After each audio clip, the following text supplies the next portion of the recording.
This is going to be our video on part 2 of the review. This is going to be on integration. Okay. So, what is integration? Just as a reminder,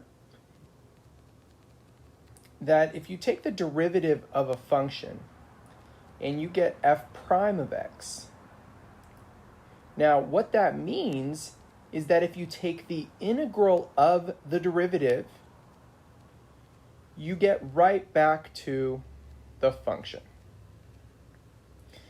Now, of course, we have to be careful because, as we know, when you take a derivative, any constant goes to the same derivative, right? Because the derivative of a constant gives you 0.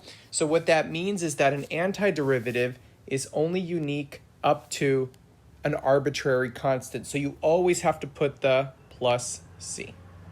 Okay? So I'm going to write down this statement again because this is extremely important. Okay? This has a specific name. An integral like this, where you just want the family of antiderivatives, this is called an indefinite integral. Okay? Indefinite integral. Now, what is a definite integral? This has to do with when you have an integral with limits of integration, right? You're going from a number to another number. Okay, so what does this equal? We know that this does equal the area under a curve. It's actually a number. And you can get that by taking the antiderivative and plugging in the top number and the bottom number and subtracting them. Okay. This has a specific name. Well, there's two things here. Number one, this is called a definite integral. Okay.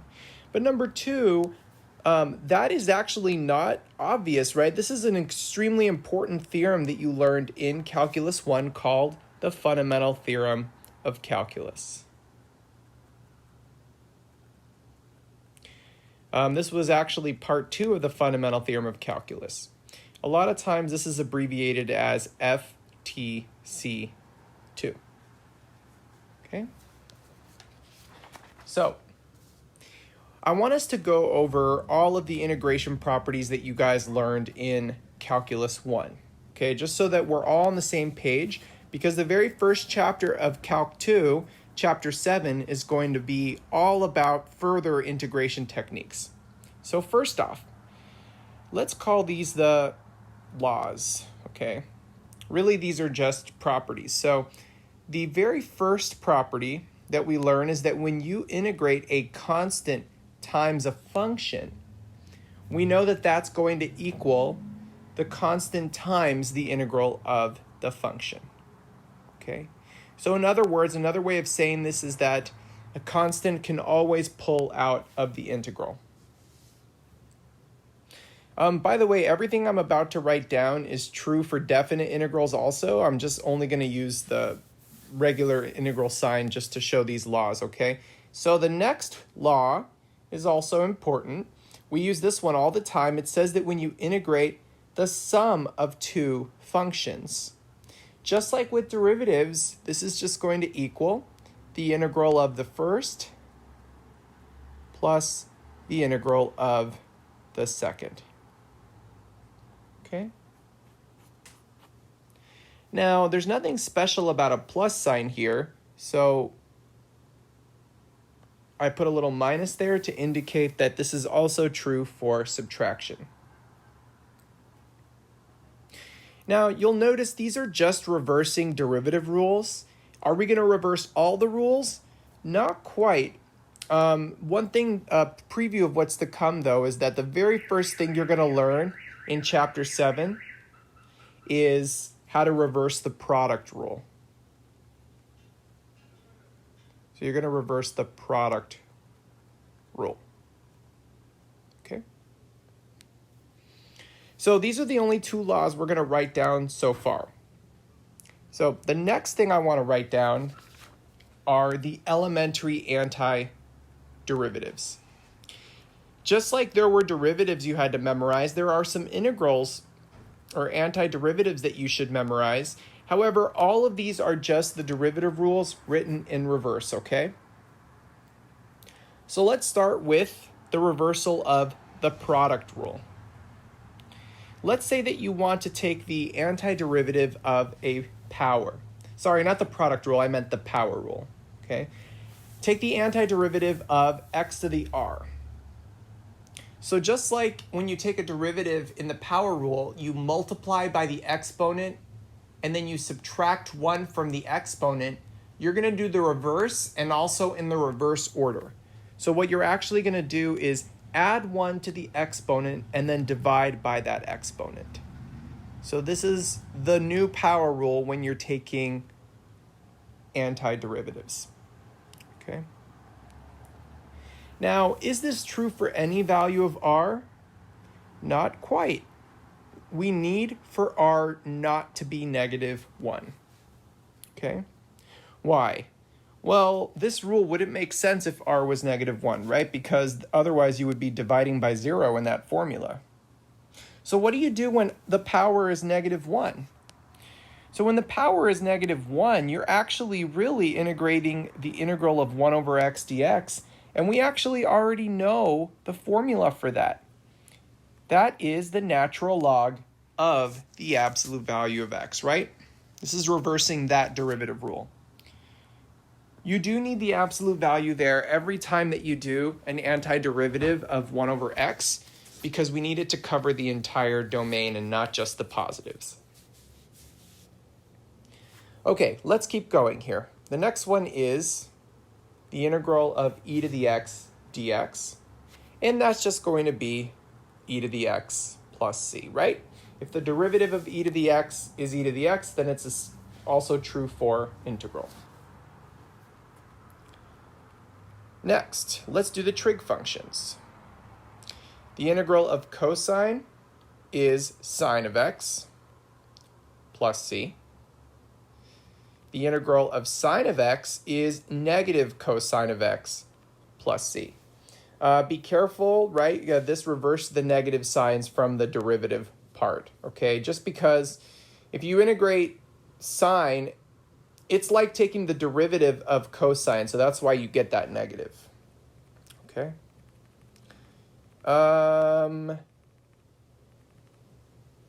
So, what about this next one?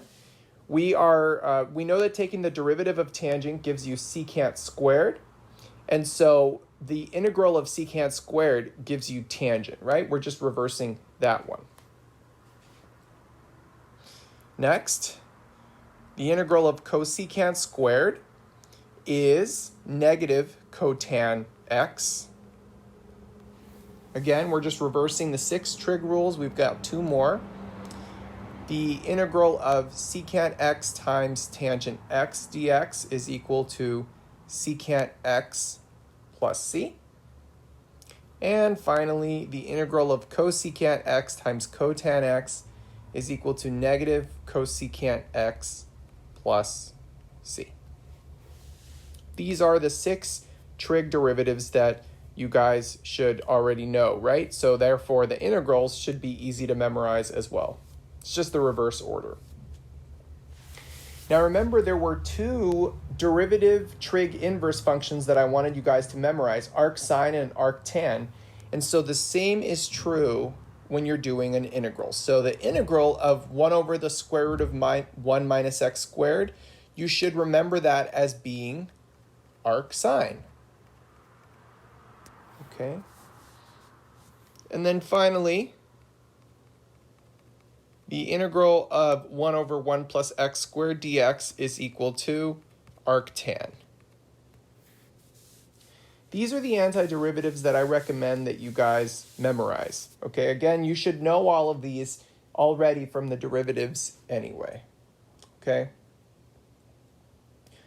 All right, let's keep going here. So what I want to do is talk about the one technique of integration that you guys learned in Math 60, but this was an extremely important one, right? And you guys have to practice this before going into chapter 7. So this was called the substitution method. It actually has two other names. Sometimes we might call it the change of variables. Or we might call it, informally, a lot of times we call this a U substitution. Or sometimes I just call it a U sub for short. What is the substitution method? So the substitution method is really reversing the chain rule. Okay? Reversing the chain rule. So what is the chain rule? Let's write down the chain rule just so we can understand how it is that we're reversing it here. So the chain rule says that the derivative of a composition of two functions, right, f of g of x, is equal to the derivative of the outside times the derivative of the inside. So if we were to reverse that and write it as an antiderivative, that means the integral of the right equals the left. So what this means is that the integral of f prime of g of x times g prime of x dx is equal to f of g of x plus c. Now, we don't expect you to memorize this part just because it looks tricky. And so the way we teach you guys to deal with this is by creating what's called a U substitution. So just to remind you guys, what you would do is you would let U equal g of x, and then du becomes g prime of x, and then that means that this integral on the left really becomes the integral of f prime of u du. And then from here, you can just integrate that with u. And then finally, that becomes exactly the result that we want. Okay? So the u substitution is what I want you guys to practice. Okay? That's what we're going to be practicing in this section, most of all. So let's write out the steps for the U sub, or the change of variables, in more detail.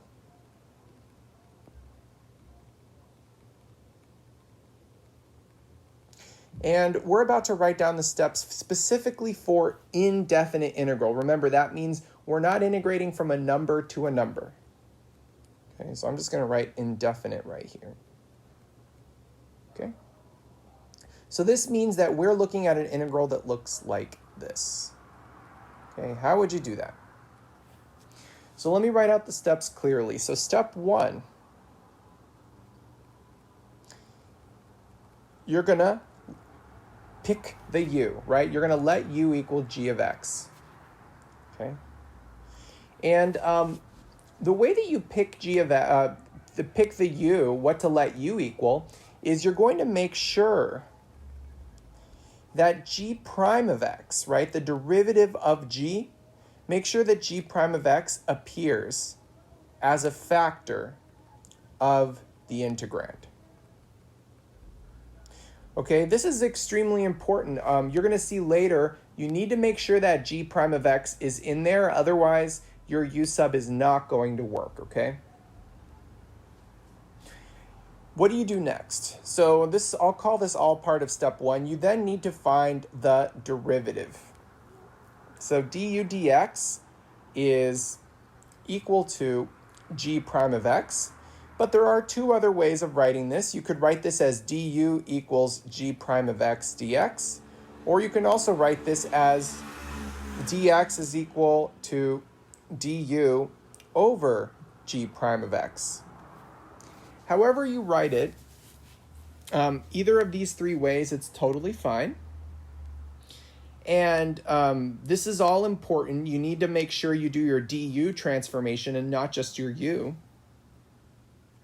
And then the next part is to solve for x in terms of u. You're going to see that in some problems, this is absolutely necessary in order to proceed here. So solve for x in terms of u. And I'm going to say that you may need this. I'll explain later when you are going to end up needing to do this. I usually don't do this part unless I need to, but we will do an example where it's necessary. Okay? Okay. So let's keep going here. That was step 1. So what would step 2 be? Step 2 would be to substitute everything into the integral, right? Remember, u is equal to g of x, dx is equal to du over g prime of x. And this is the key here, if there are still x's in your integral, that's when you have to do that other part that I said. So letting x equal g inverse of u. This just means solve for x in that u substitution equation above. How will you know that you're successful so far? Well, now your integral should only contain u's. Okay, so that concludes step 2.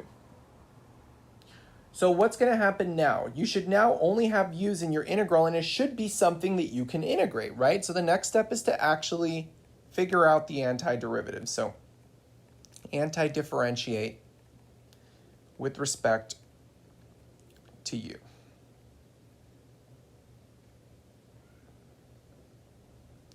Okay, once you take the antiderivative and you get your answer with u's, you should, don't forget to replace u with g of x. In other words, your answer should not contain u's.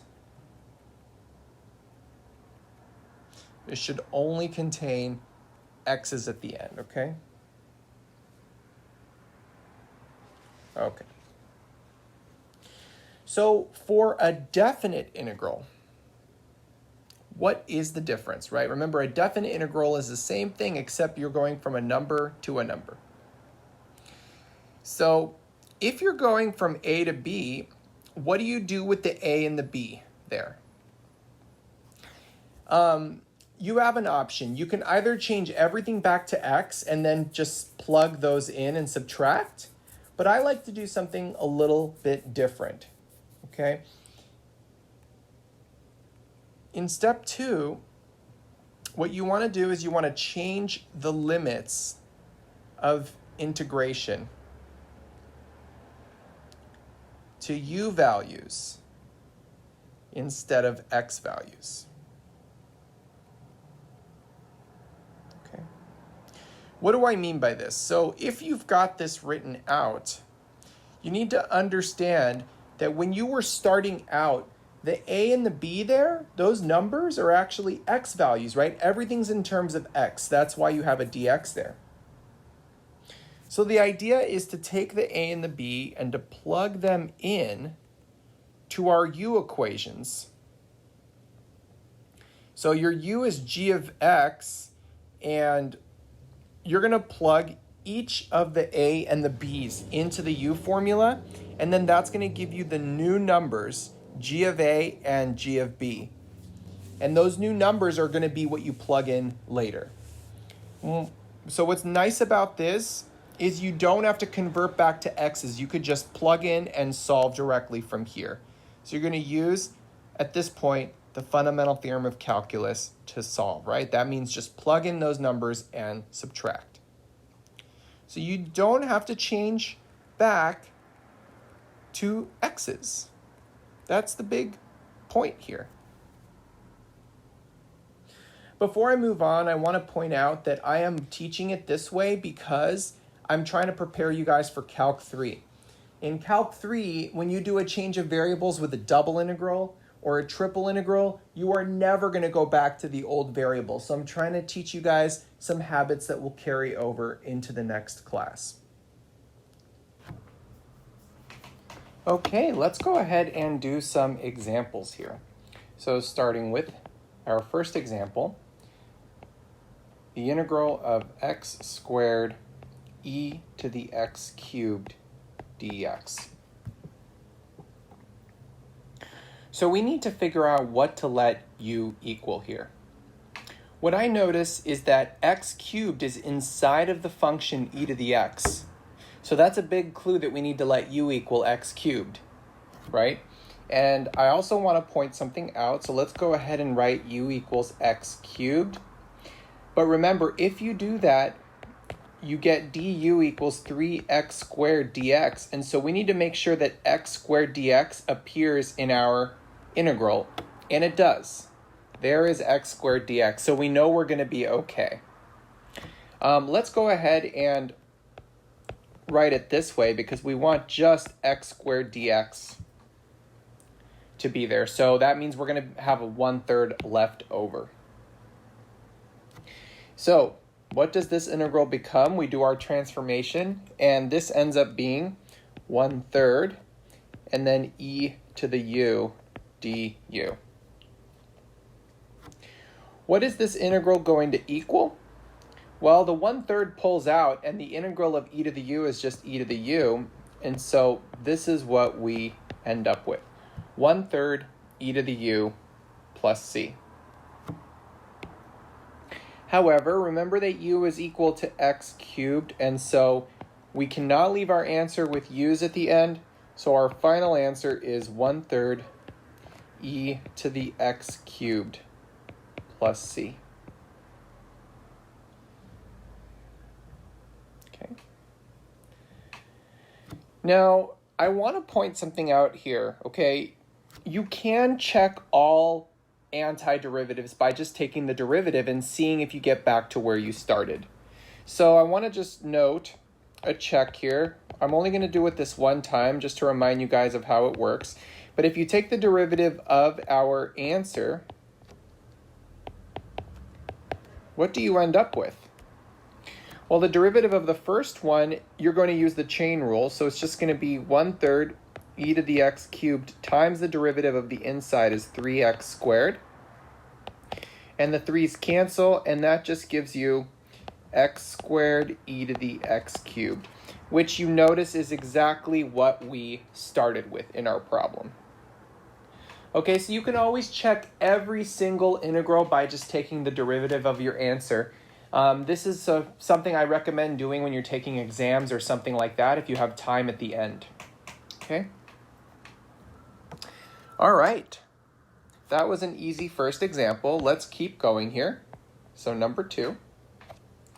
I'm going to do the integral of sine x, sine of cosine x dx. Now be careful, that second one is not, those parentheses there are not multiplication, it's sine of cosine of x. So we've got a function in a function. Again, big clue when you have a function in a function is to let u be the inner function, just like in the last problem. And we need to make sure, of course, that our derivative appears there. And it does. We have a sine x dx right here. So we know that we're going to be good with this substitution. Now, because I want to get sine x dx by itself on that equation, I'm going to divide both sides by negative, and I end up with sine x dx equaling negative du. So what does this give us? I'm going to pull the negative out, and we're left with sine of u du, right? Because the entire inside became our u. Now we're ready to integrate this. What is the integral of sine? Remember, it's negative cosine. And then finally, plug u back in, right? Remember that u is equal to cosine of x, and so that goes back in. And also the negative of negative becomes a positive, so we're left with cosine of cosine x plus c. And that is our answer. We're not going to check the answer this time, okay? I showed you how to do it. If you want, you can be checking all these on your own to make sure that they're correct, but I'm going to skip that part, okay? All right, let's go to our next example. We're doing number 3 here. We're doing the integral of tan x dx. All right, now this one's tricky, right? Because we don't really see something that we can substitute. And I know maybe some of you have memorized this answer previously from Math 60, but you don't need to. The trick here, as often with trig, is to rewrite this using only sines and cosines. Now, it might become clear what to do here. Can we use a u substitution? What should we let u equal? Well, we need to let u equal something whose derivative appears here, and the only extra function I see is this sine x dx. We can't use the cosine because the cosine's on the bottom, and so we're going to let u equal the cosine of x. Why? Because, again, its derivative is sine, and remember, we need sine x dx, and that's exactly what I circled. Let me circle it over here too. You could see that I circled sine x dx, and that's what we see there.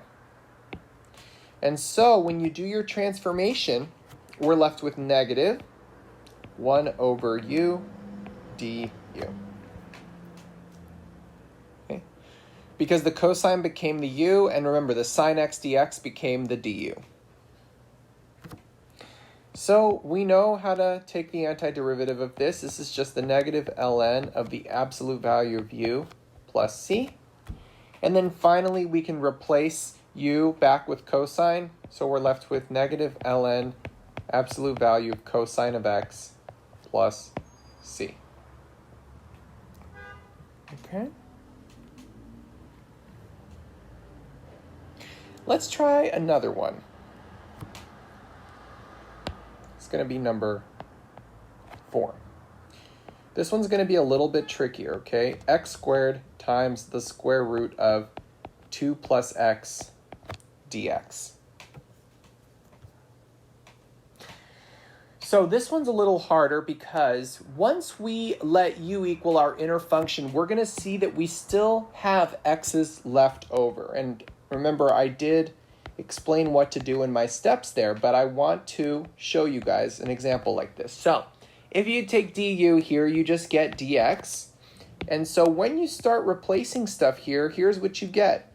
You get square root of u, and the dx becomes a du. But what do you do with the x squared? We still have x's.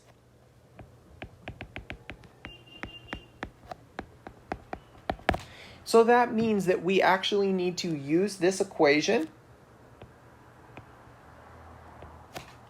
and solve for x in the equation. So remember, x, if you move the 2 to the other side, we actually get x equals u minus 2.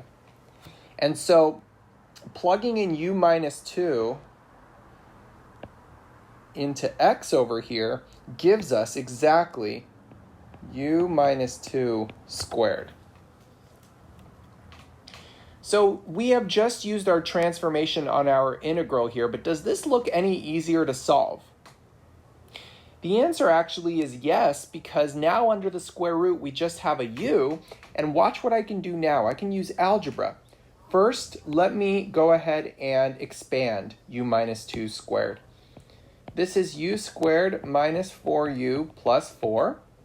And all that I can multiply by the square root of u, which is really u to the 1/2 power, right? So the trick here is to rewrite everything with powers so that I can use the power rule. So what does this become? U squared times u to the 1/2 is u to the 5/2 minus 4u to the u to the 1 times u to the 1/2 is u to the 3/2, and then plus 4u to the 1/2 du. What I did just now is I distributed this to each one of these. And remember, the way you multiply variables with the same, the way you multiply two exponents together when the bases are the same is you add the exponents together. So that's how I got all of these powers. Now I need to use the power rule, right? You need to add 1 to the power and then divide by that power. So this is going to be u to the 7 halves divided by 7 halves, which is the same as multiplying by 2 sevenths, right? Here, we're going to multiply by what? Well, it's going to become u to the 5 halves, so it's going to become 4 times 2 fifths, u to the 5 halves. And then add 1 to those powers, you get u to the 3 halves. Divide by it, you get 2/3 u to the 3 halves plus c. And then replace u back with 2 plus x.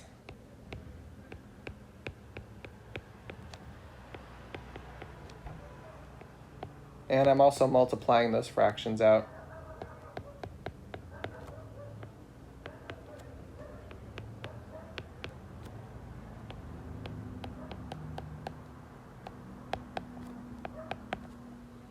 And this is what we get.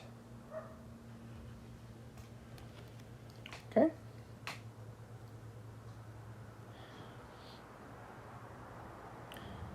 That one was tricky, right? Don't forget that trick. If you still have x's, try doing the substitution, but you need to make sure you account for everything. Don't just, eliminate them because you don't want them to be there. That's the fastest way to a wrong answer, okay?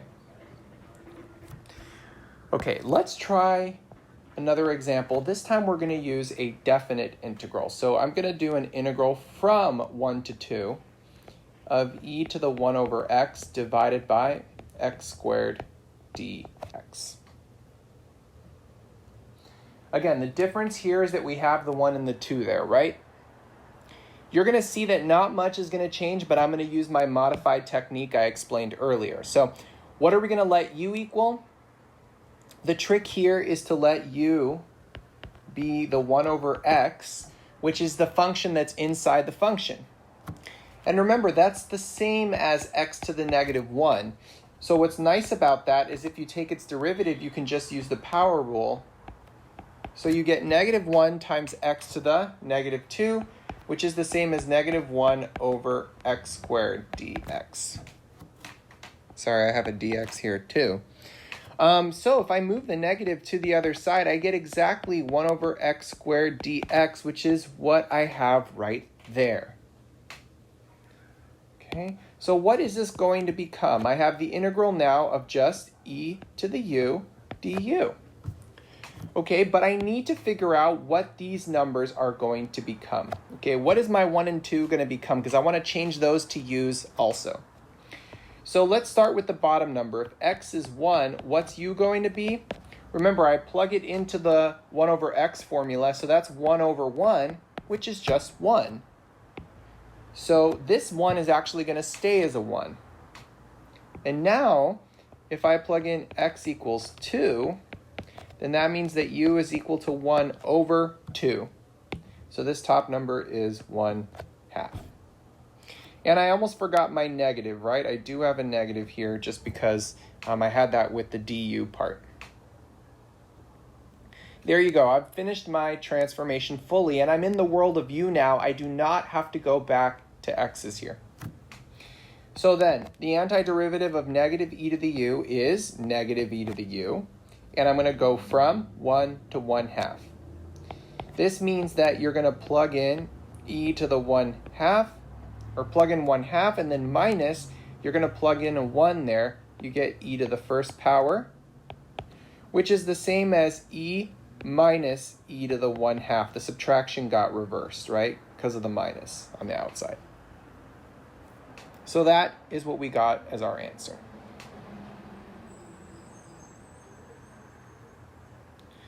Now, the next two questions, I'm using this to teach you guys a new shortcut. They're going to seem easy, but I'm going to teach you extremely fast ways to get to the answer, okay? So let's go to number 6. And I want us to do the integral of cosine of 1 plus 5t dt.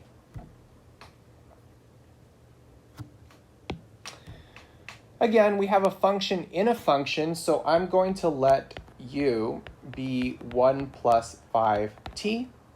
And let's see what we get for du. du is 5 dt, or 1/5 du is equal to dt. And so this becomes 1/5 cosine of u du. Then I go ahead and take the antiderivative, so that's just sine of u plus c. And then finally, I replace u back with 1 plus 5t, and then plus c. Okay, so I did this problem to show something, but I'm not going to tell you what yet. We're going to do one more problem that is similar, and then we're going to see what they have in common, and could I have done this a quicker way? So I'm going to do a problem that looks very different. However, we're going to end up with a similar answer. So what I want to do is the integral of e to the power of 1 plus 5t dt.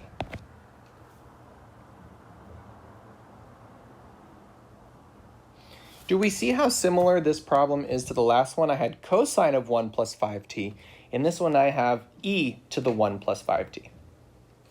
So I'm going to do the same substitution again. I'm going to write u equals 1 plus 5t.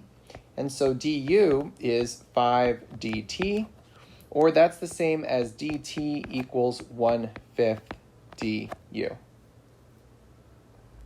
So then this is going to become 1/5 the integral of e to the u du. And then the antiderivative is just e to the u plus c.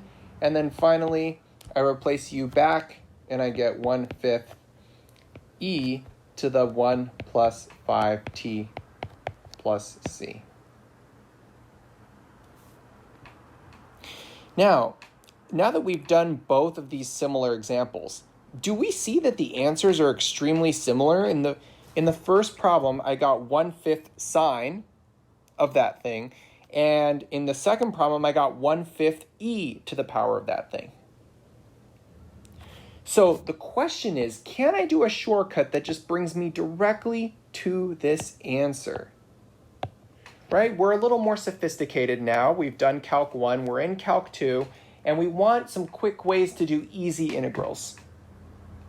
So the answer is yes, there is actually a shortcut that we are using, or that we can use to jump straight to the answer so that we don't have to write out all of that stuff. Okay?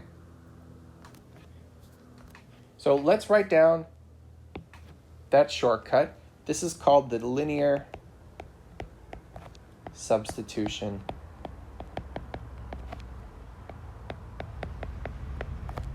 shortcut.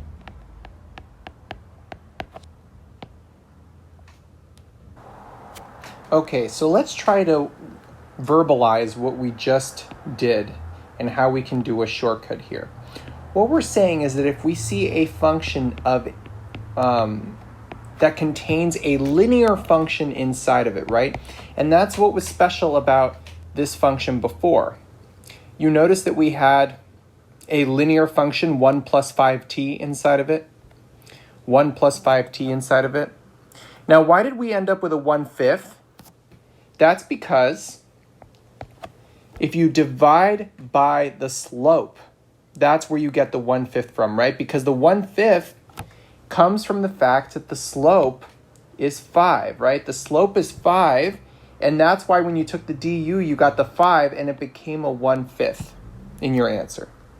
So the idea is that we're just going to get division by the slope, and then you just take the antiderivative. And then we have plus c. So this is the linear substitution shortcut. Now, this avoids having to do the u sub. You can just skip right to the answer if you can see the antiderivative in your head. You do not have to use this shortcut, but it does make the problems a lot faster. Okay, so let me demonstrate this. And I think that we're on number 8 right now. So number 8 is the integral of secant squared of 8x minus 11 dx. So notice that we have secant squared of a linear function, right? This guy is linear. So because it's linear, we know that we could do a u sub letting u equal 8x minus 11, but we can just skip ahead, and we know the derivative, the antiderivative of secant squared is tangent, and so our answer is going to be you just divide by the slope of the inside, and then it becomes tangent of 8x minus 11, and then plus c. Okay, really cool that we could just jump to the answer like that, right? This is, I love this shortcut. I use it all the time. Okay, let's look at another one. Number 9. How about this? The integral of 1 over 2x plus 5 dx. So what would our u be here? This is our linear substitution, right? This is our linear substitution. So the slope of that is 2. So we know that we're going to get 1/2. And then what's the antiderivative of 1 over u? It's just ln of u. So it's going to be ln of 2x plus 5 and then plus c.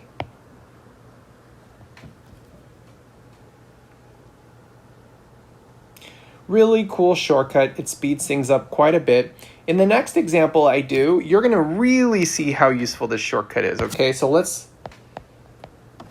for number 10, I'm going to do the integral of 7e to the 9x plus 2 minus 13 sine of 4 minus 9x plus 4 over the square root of 1 minus 11x plus 1 squared, and then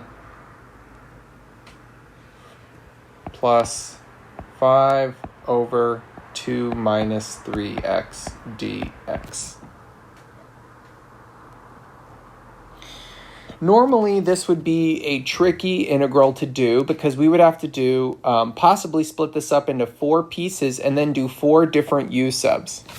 However, we're going to use the linear substitution 4 times, right? Because this guy, this guy, this guy, and this guy are all linear, right? That guy, that guy, that guy, and that guy. All 4 of them are linear. So we're going to do the trick 4 times in one problem.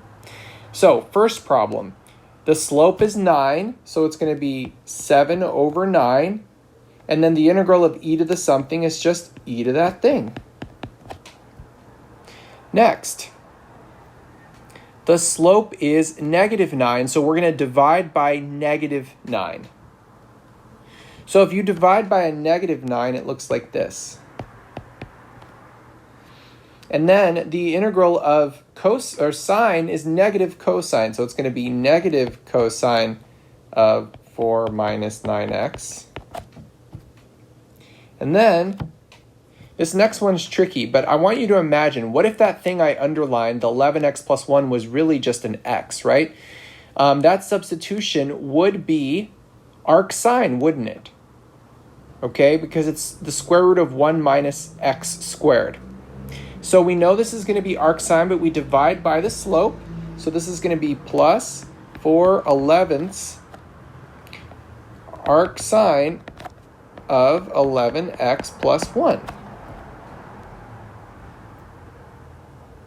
And then the last piece, divide by the slope is -3, so it's going to be -5/3 the natural log of 2 minus 3x, and then plus c. This becomes our answer. And yes, I know that these 3 negatives here, you could cancel these two and just make it a positive, right? And so you just get -13 cosine of 4 minus 9x. So I'm hoping with those demonstrations that you guys see how nice this shortcut is. However, if you do not like the shortcut or if it's confusing to you, then you can just do a regular U sub the way that we talked about. Okay, there is one more shortcut I want to talk about, and this is a shortcut for definite integrals. So this is a symmetry shortcuts.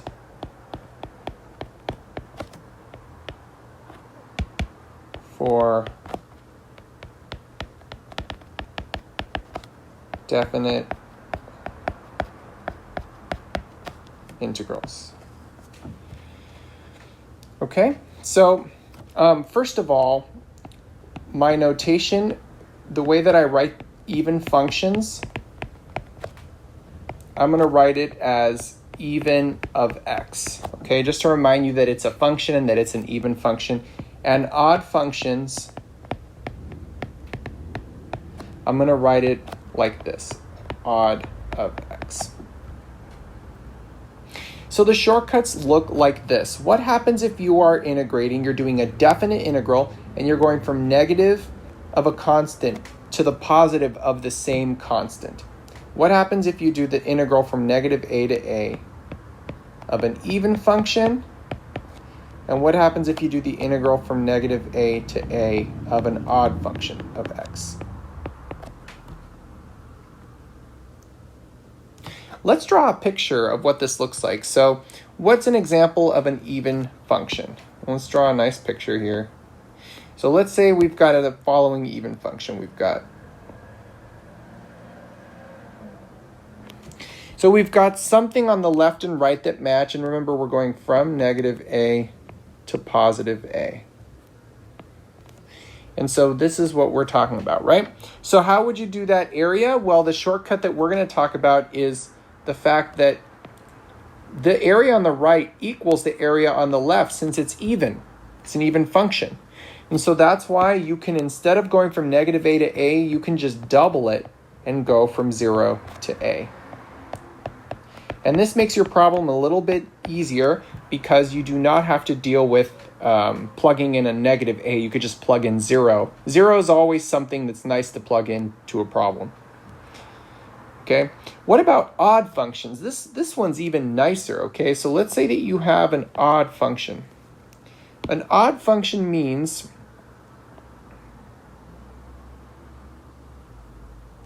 that the left and right are doing the opposite, not the same, but the negatives of one another.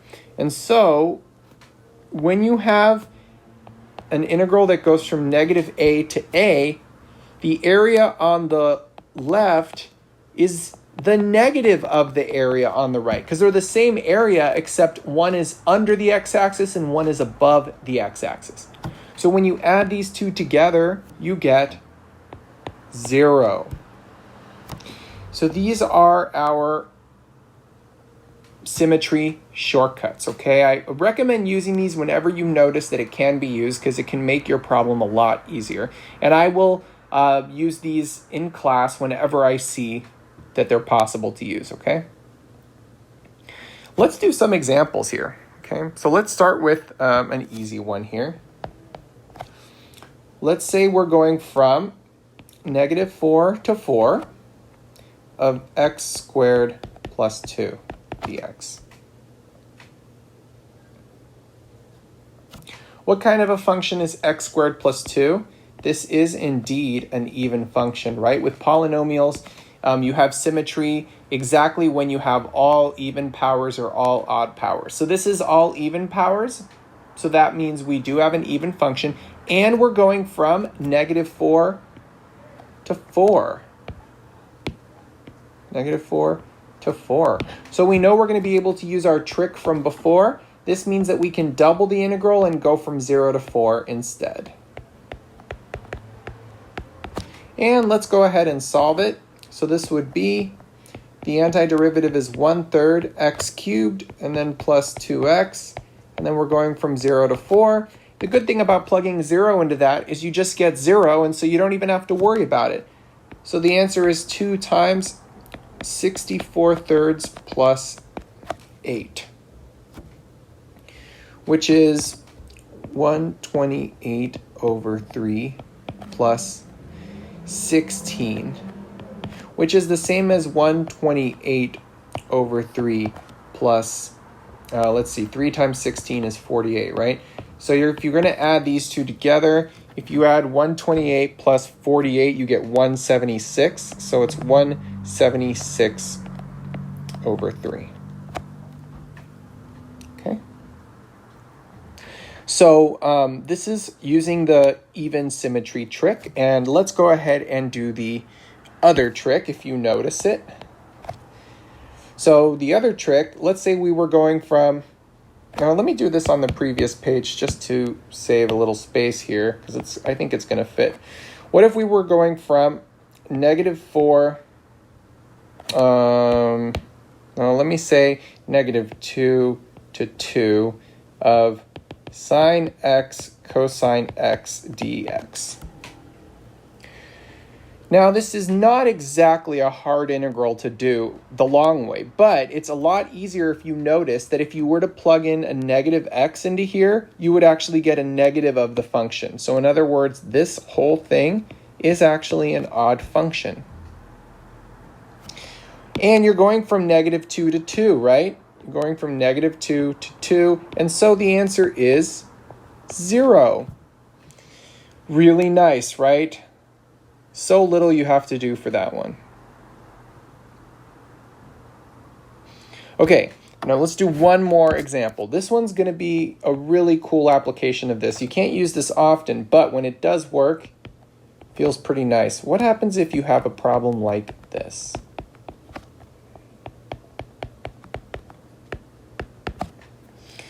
So we have a regular polynomial, and we're going from negative 1 to 1. So this is part of the symmetry trick. However, the problem here is that this is not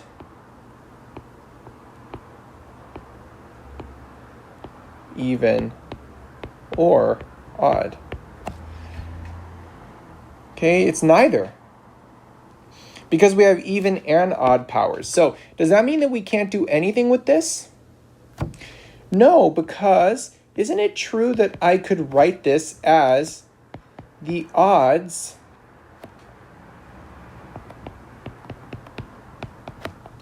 plus the integral of the evens, right? Isn't this just using my property of integrals that I'm allowed to split it up into addition? So what that means is now I have something odd here, and here I have something even here. So I can actually just say that that whole part is 0. So all I really have to do is solve this guy, and I can use the symmetry shortcut on that one for even. So I'm doing 2 times the integral from 0 to 1 of negative 2x squared minus 1 dx. And so what do we end up with here? We get negative 4/3 x cubed and then minus 2x, and I'm going from 0 to 1. And so if I were to plug in 1, I get negative 4/3 minus 2. And the rest of it is 0. So what does this give us? Negative 4/3 minus 6/3 is negative 10/3. So it just saves us a bit of grunt work, right? I mean, we could have done this without that, but this is always nice when you can just cross stuff off. And in fact, when you get more advanced at this trick, if you notice it's negative 1 to 1 or any sort of symmetry like that, you could just straight up cross out the parts of this that are odd functions, because we know those are going to be 0, right? So there you go. If you ever notice that you have an even plus an odd, remember you can do this splitting up trick. Okay, guys, that's it for this review. I hope that it was helpful. Hope it's jogging your memory from Calc 1. Thank you very much for watching.